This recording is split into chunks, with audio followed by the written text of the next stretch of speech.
Voters के लिए ये अच्छी खबर नहीं है, बट थोड़े समय के लिए इंडियन गवर्नमेंट पहले से यूएस गवर्नमेंट के साथ डिस्कशंस में है एक ट्रेड डील करने के लिए।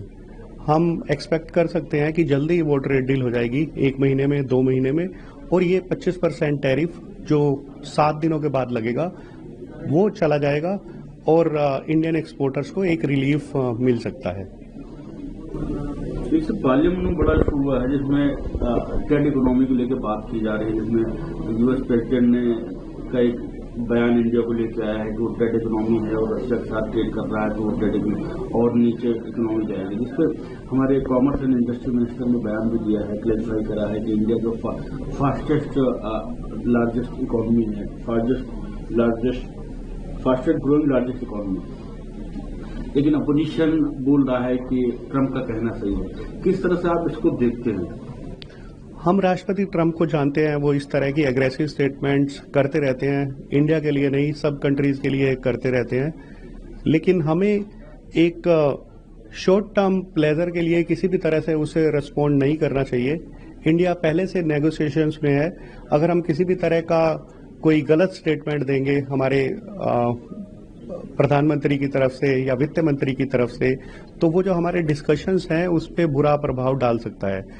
इंडिया एक प्रभुसत्ता संपन्न देश है, हम अपनी मर्जी से अपनी टाइम के मुताबिक इंडियन लोगों के, इंडियन व्यापार के हितों को सामने रख के डिसीजन लेना चाहते हैं।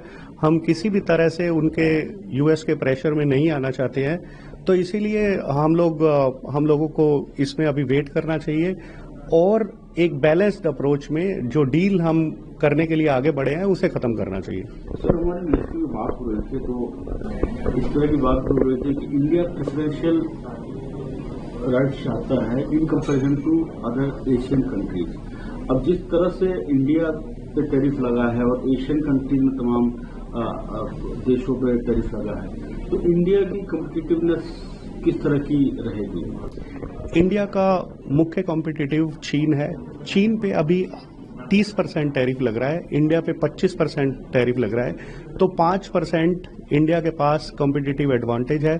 अगर हम बात करें दूसरे एशियन कंट्रीज के साथ, थाईलैंड, बांग्लादेश, इंडोनेशिया, वहां पे 19 से 20% का टैरिफ अभी भी लग रहा है जब उनके गुड्स यूएस में जाएंगे। इंडिया का 25% लग रहा है। सो थोड़े समय के लिए इंडिया के लिए प्रॉब्लम है, लेकिन इंडिया 4th लार्जेस्ट इकोनॉमी है, हमारा मैन्युफैक्चरिंग बेस बहुत बड़ा है, सो हम इस 5% डेल्टा को भी कोप कर सकते हैं और आने वाले समय में जैसे ही हमारी ट्रेड डील होगी हम इन कंट्रीज से बेनिफिशियल सिचुएशन में पहुंच सकते हैं। 7 अगस्त के बाद ये जो है कोई भी चीज एक्सपोर्ट होती है इंडिया से या यूएस को, तो 25% का टैरिफ उस पर लागू होगा, तो कितना असर जो है पड़ने की उम्मीद है हमारे एक्सपोर्टर्स को और इंडस्ट्री को?